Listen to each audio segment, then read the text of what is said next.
Happy New Year. I like saying Happy New Year, so bear with me.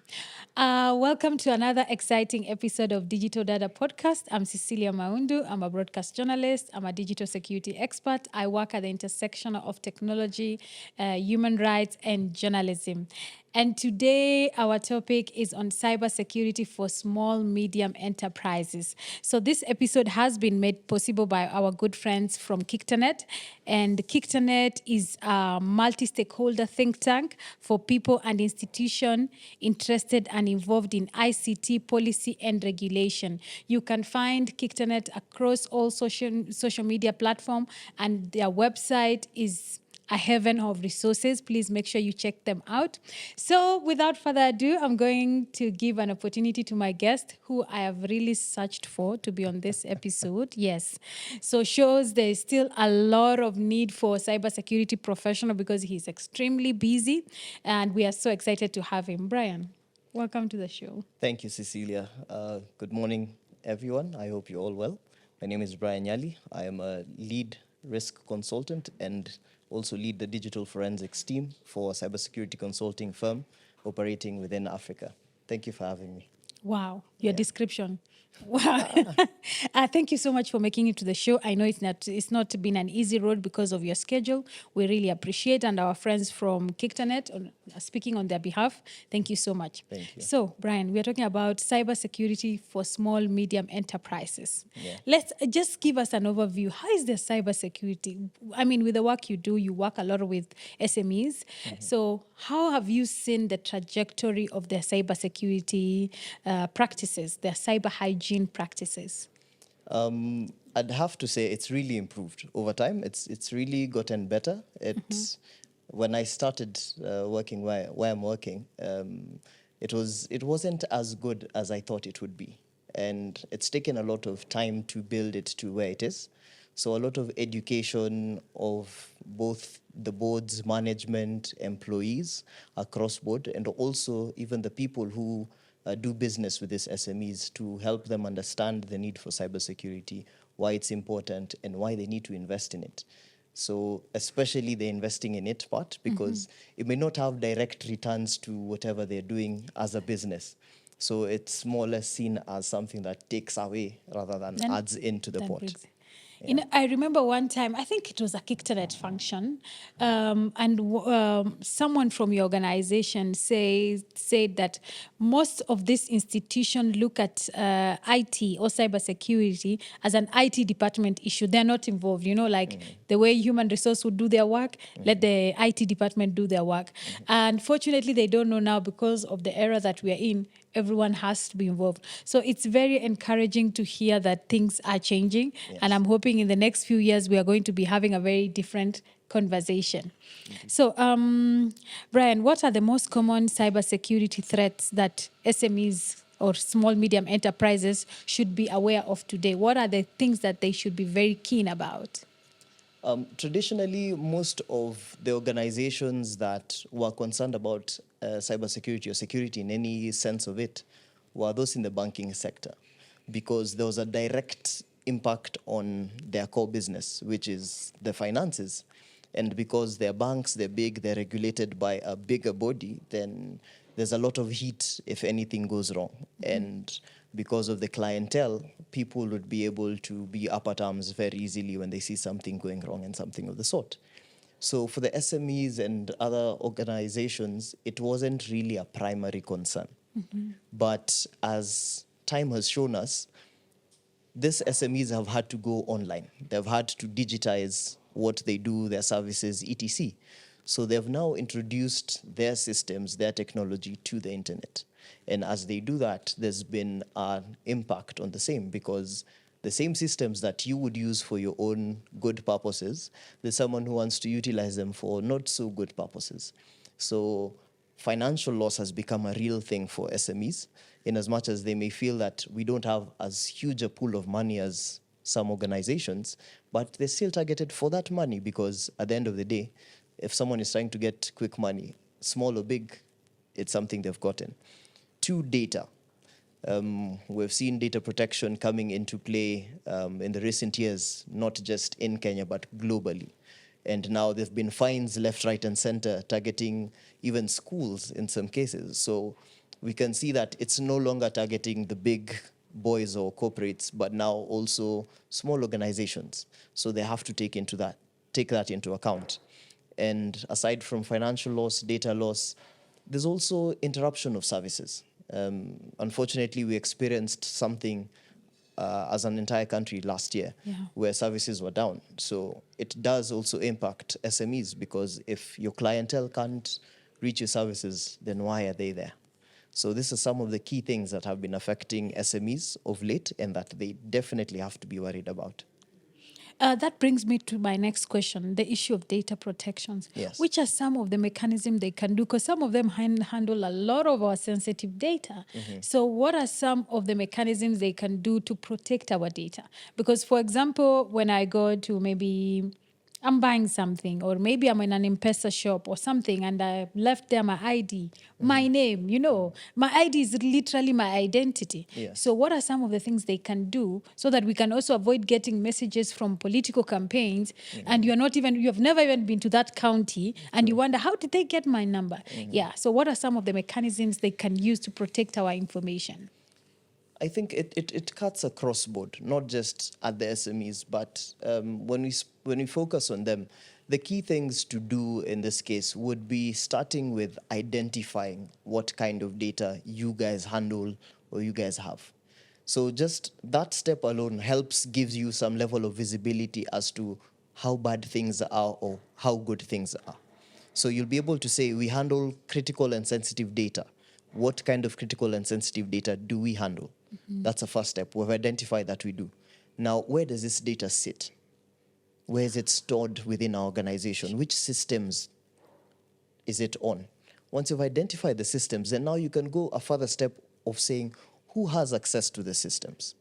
Internally and externally, in terms of our vendors, people we do business with, people we interact with, our staff, who has access? Should they be having that level of access? So you've taken it a step further from we've identified what kind of data we have. We have known now which systems this data is on. We have now knowledge of who has access to this data, whether employees, vendors, other people we do business with, people who just are in the office. In some cases, the data is printed out somewhere, and it can sit on a printer for days on end. So you may not think about it as data, but if someone else came and pulled that and it's a copy of your ID, a copy of your logbook or something of the sort, that's data that can be used in one way or another.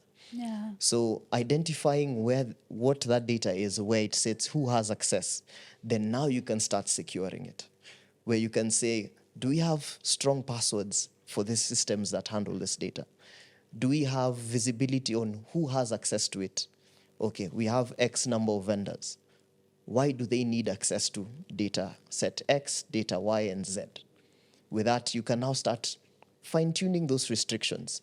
If I, as a vendor, only need access to a certain element, I shouldn't get access to the whole data set. If I, as an employee, only need to see a certain element of that data, then expose just that to me. So with those small screws that you keep turning, then you increase the security around that data. And then you can tell who has access, and also now monitor and see it. If I work with this vendor and they only should be accessing our data between these hours, if I see off business hours access to that data, then that should tell me there's something wrong. If I start seeing data being transferred out of our organization that shouldn't be transferred, then I'll be able to say that there's something amiss here. So it's just small steps that get you to a better point. There are tools that can be used, but in some cases, it's not economically viable. So just those small steps can help. Then when the finances allow, you can go the second level of now using certain tools that are specifically focused on data security. Something you said that was very thought-provoking, like who has access to this data both internally and externally. Yes. I think most of them, because the data is there, they believe that, and I'm not making an assumption here, they believe that data, anyone can handle that data. Case in example, when you go to a cyber cafe, I know they have drastically reduced over the years, but there are still some cyber cafes, especially in town. And actually, when you go to those cyber cafes, they're always full. So people are in need of services. So you go, you find someone has actually printed an ID, and this person goes to check on the printer, and they're like, no, you didn't print both sides. So they print both sides. So the other one is left at the printer, then it's picked, thrown at the dustbin. Somebody else comes, those small things that you're talking about. So it brings me to the next question: training. Like, what are the status of training of employees on cybersecurity in small, medium enterprises? Are they trained? Do they know? Because some of them actually don't know. Yes. So what is the status of training? Funny you bring out something about cyber cafes. There's a day I asked myself, when you walk into a cyber cafe and you see their email address there, xyz@gmail.com, do we realize how much data we leave them with when you send it for them to print it?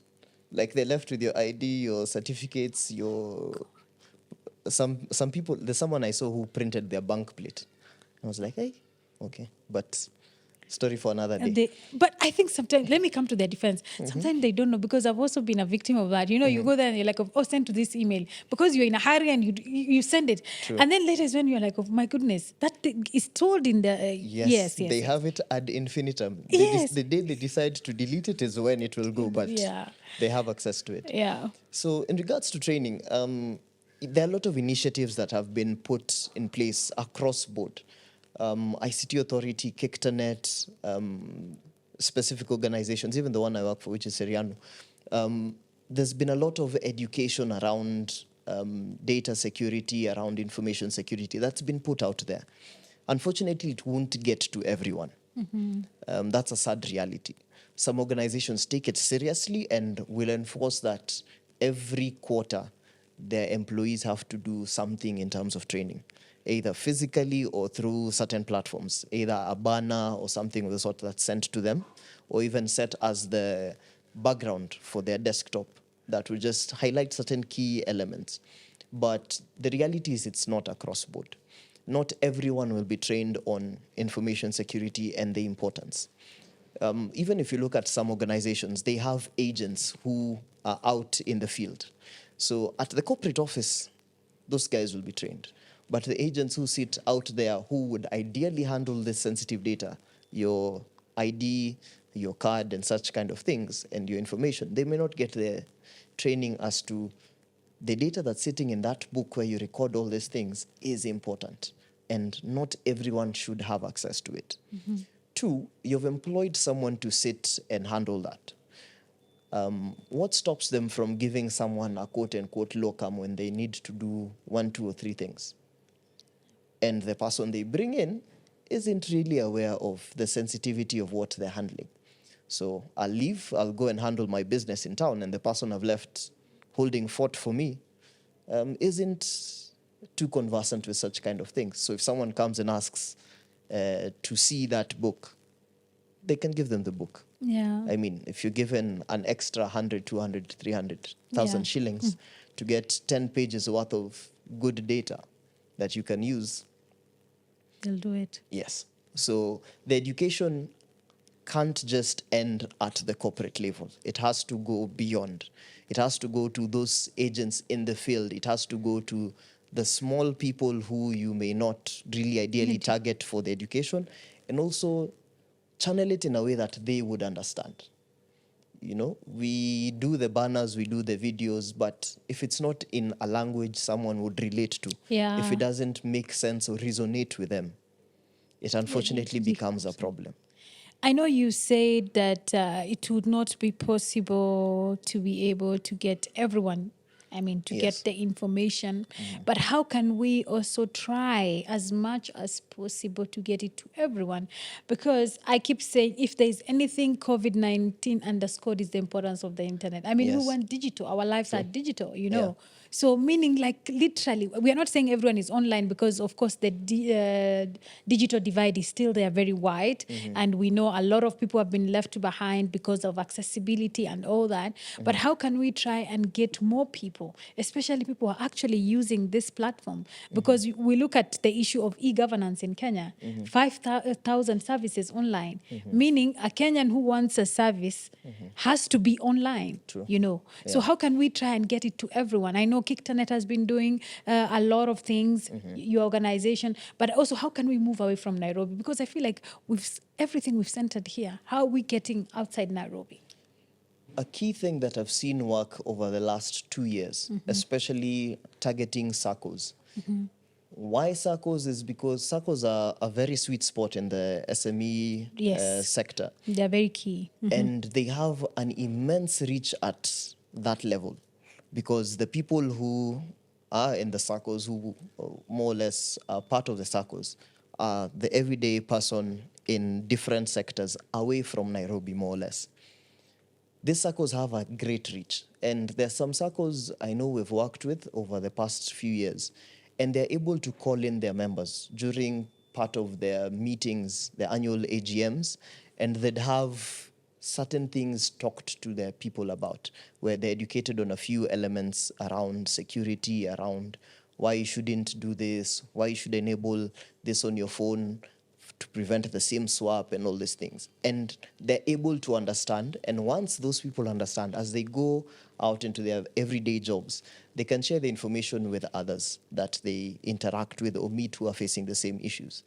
Two, they've also been able to organize where SACCO members' children come in for an ICT day training, Oh, wow. where the kids who are in university studying ICT or what come in from all the universities within that region or locale. And they come and they're trained on certain matters on information security, cyber security, and its importance. So it goes beyond just the organization itself, where you have now SACCO members trained and also their children trained. The good thing about the children is they'll help their parents. Yeah. And as a result, it goes wider and wider. And I would also want to say we can tap into something that we've seen in the health sector.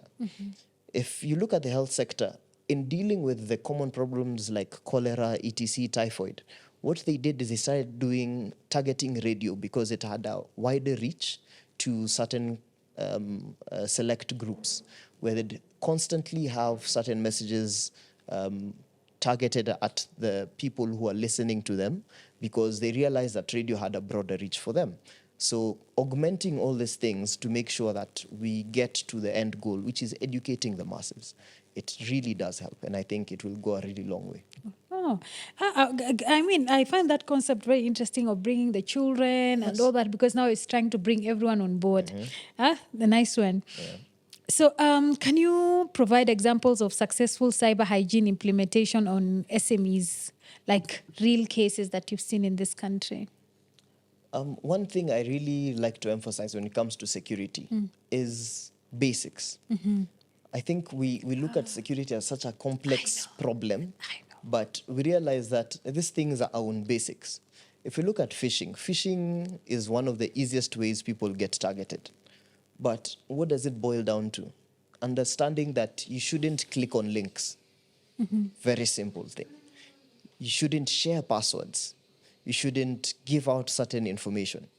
I'm saying this, but at the same time, someone in my family was recently targeted with such a thing.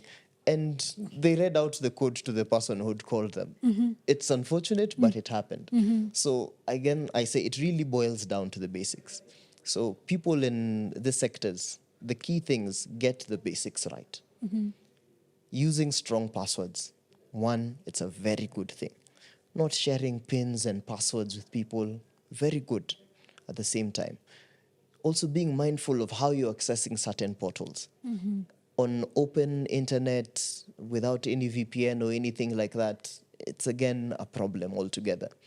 You get a flash disk somewhere, you just go and plug it in. You don't have an antivirus on your computer or something of the sort.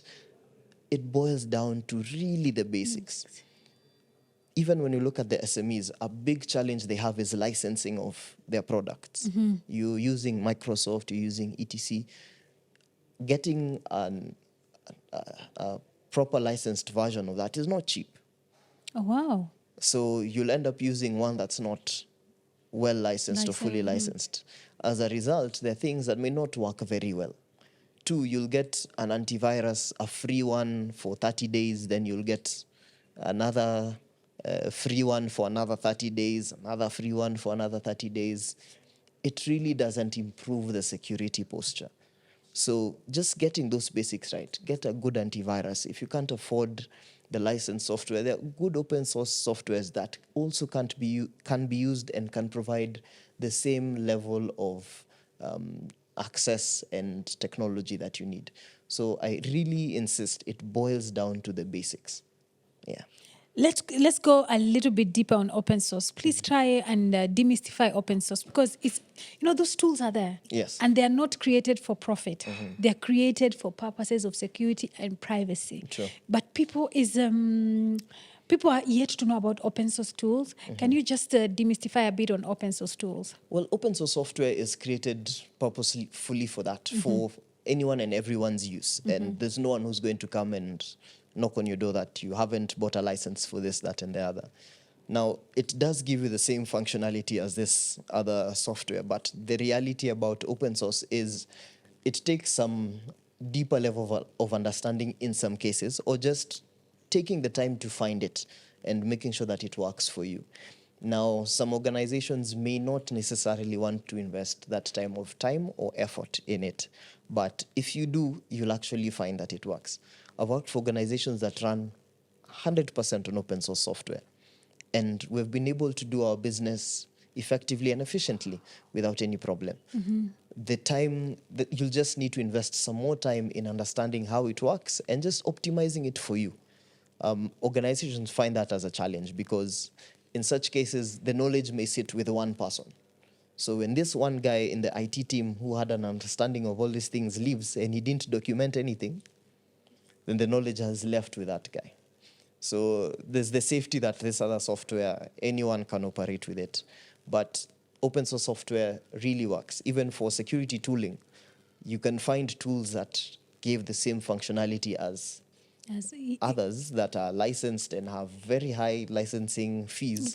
And even perform better. And perform very well. Way much better. You may just need to invest a bit more time in understanding it, but they work perfectly well. Yeah. Now that we are talking about open source tools and software, we have our Sustain series, which is a series where we are talking about 6 different tools. And Sustain is a project by Internews, sustaining safety tools with analytic and networking and insights. And you will learn all about open source tools. Please stay tuned on that. So, Brian. Yes. What are some of the role of cybersecurity awareness training for employees, and how can SMEs effectively implement them?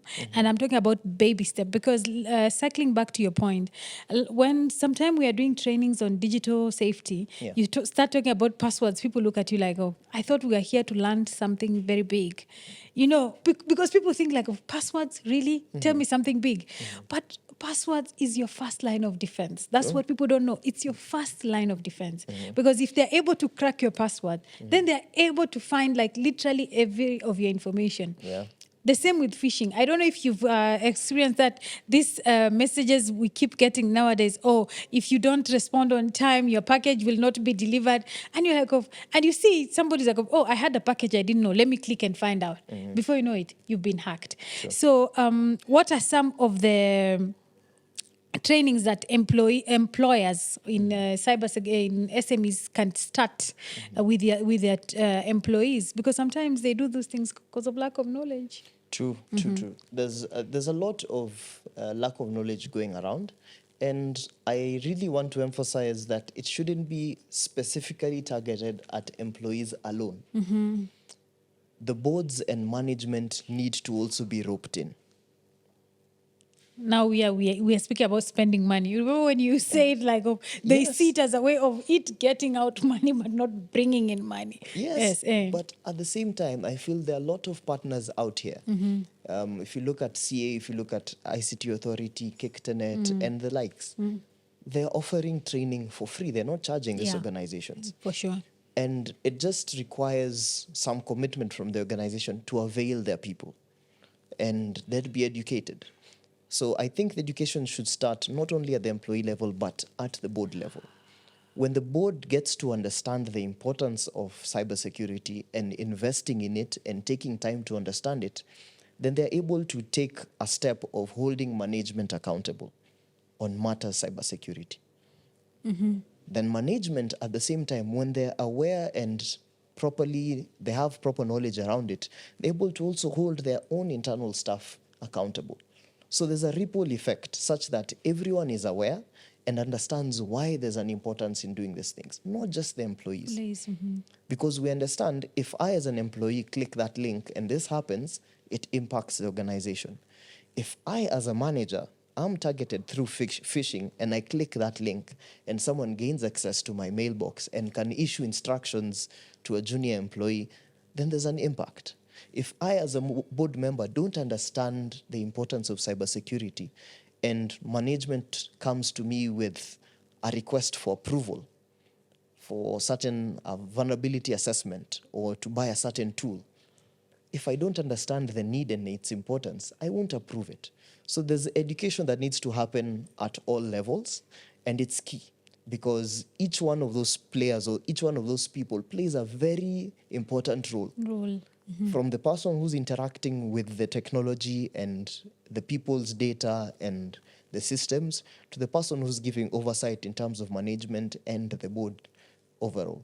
So if we all have that level of education, including even our own clients, the SACCO clients, the SME clients, if they're also educated during the AGMs and such kind of thing, just slotting in a 20 minutes, 30 minutes to educate your people about why they need to enable the anti-SIM swap thing, why they need to ensure their passwords are kept properly, why they need to connect securely, why they shouldn't share their PINs and passwords with anyone and everyone. You see, it helps reinforce all these things because if we put in all the technology as an SME or a SACCO and our user isn't well educated, they would still be called and give away their PIN. They would still be called and give away their passwords. They would still be called and give away their personal information. So it has to go across board and it has to be very intentional for all these organizations. So for the SACCOs, SMEs, they can start with AGMs. Slot in some time. Brief session, take people through what you're seeing as a big problem. SIM swap has been a big problem for such organizations. So spend some time, talk to them about it, help them understand why it's important to do this, why they shouldn't do this, why they should call immediately they hear something like this, why they shouldn't give out this information. It takes care of that level. Now you go into the organization itself. What can we do in a month? Can we just create a short bulletin, 5 points, that would help reinforce this information to the team that's working on the ground? Then we move to the next level, management. They have retreats every now and then to discuss strategy, etc. During those retreats, can we spare 30 minutes or one of the days for half a day, talk about security and why it's important? The board members also meet regularly. During those meetings, can we slot in a 5-10 minute discussion around security? So it just ensures that across board, we're speaking the same language and we understand why this is important. So with that education, I think it takes things to another level and we'll be able to get the information across to each and everyone. You know, Brian, something you said that is so profound is just how to go about it, because I feel like because we are doing a documentary, we are producing a documentary on cyber hygiene practices for small, medium enterprises. And one of the people that I interviewed, they said like, the question was like, where do we begin? They feel like it's such a hurdle, but you break it down so well, because the way you talk about the board, you talk about, the employees, you talk about the management, is something that is doable if it's not as hard as it seems. So, what are are there any cost-effective cybersecurity practices or strategies specifically tailored for SMEs with limited budget? Because we are trying also to make them know it's not like you're going to spend a fortune on it, but are there some which you can recommend they can be able to embrace? Yes, even with minimal budget, I think what some of these tools do is they take whatever we're doing to a different level. But there are things that we can do on a day-to-day practice that generally improve our cybersecurity posture. We talk about rotating our passwords, that we change our passwords. You don't need budget to change passwords. Yeah? We look at how we do our updates for our systems, that we just embrace a certain culture that whenever updates come out, the minimum we can be at is the last version.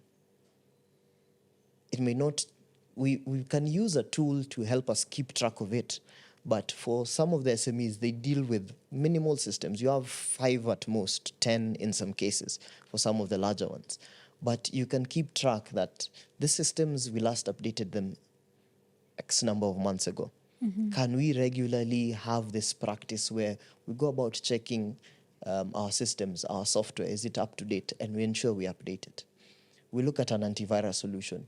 We get an antivirus solution that is properly just paid for and licensed, that will work through and send us the alerts whenever there's something. There are those small practices that we can put in place, that we've set a certain employee's device to time out. If I'm not using it, after 30 seconds, 60 seconds, it just locks. It helps protect some data because that system could have access to sensitive data sitting on it. So if we've done that, then we've secured it to a certain level. We're using our strong passwords, we're patching our systems well, we're keeping track of the updates, we're educating our users. There are things that we can do that will help us do certain things right. Even with the passwords for systems, if we know that this is an account used for X, Y, and Z, we shouldn't use it across board.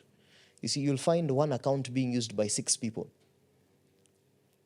I mean, there's no system that should do that for you. Essentially, this account is for Brian. This account is for Cecilia. So if anything happens to Cecilia's account, we can tell who had access to it and which systems Cecilia's account has access to. But if we all share our passwords, if we use the same account administrator to do everything across the entire environment, truly we're not helping ourselves. Yes. But there are those practices that we can put in place that would really help us. Yeah. Just a build up on that question, yeah. Just a second. It's on the issue of software updates. Yes. What is the importance of regular software updates and patch management of SMEs? It plays a very big role. It plays a very, very big role. There's something we're talking about where it's called technology debt. But I'll break it down into a very simple thing. It's just essentially things that we do that make it impossible for us to move ahead technology-wise. We've used an old system from time immemorial. It's no longer supported even by the vendor. Windows 7 may be in use, Windows XP may be in use in some organizations. And we keep using it despite it not being supported anymore. So in such a case, whenever vulnerabilities or issues are there, you can't fix them because the system is no longer supported. So just being conscious enough to know we've been using Windows 10. When is it no longer going to be supported? So we plan to move to the next version, 11. Yeah. We have a Windows Server X. When will it be supported and no longer be supported? We move to that next version. And then we just keep track. Microsoft has released X and Y patches for this system. Have we applied them? Have we not applied them? If you don't apply them, then the reality is you're vulnerable. And you'll always be vulnerable for as long as that system is running and available in your network, which means the data on that system also easily accessible. The people who interact with that system can be compromised. Yes. So it has a very large ripple effect. So patching of our systems or regularly updating them, as well as backups for the systems, becomes very important. Yes.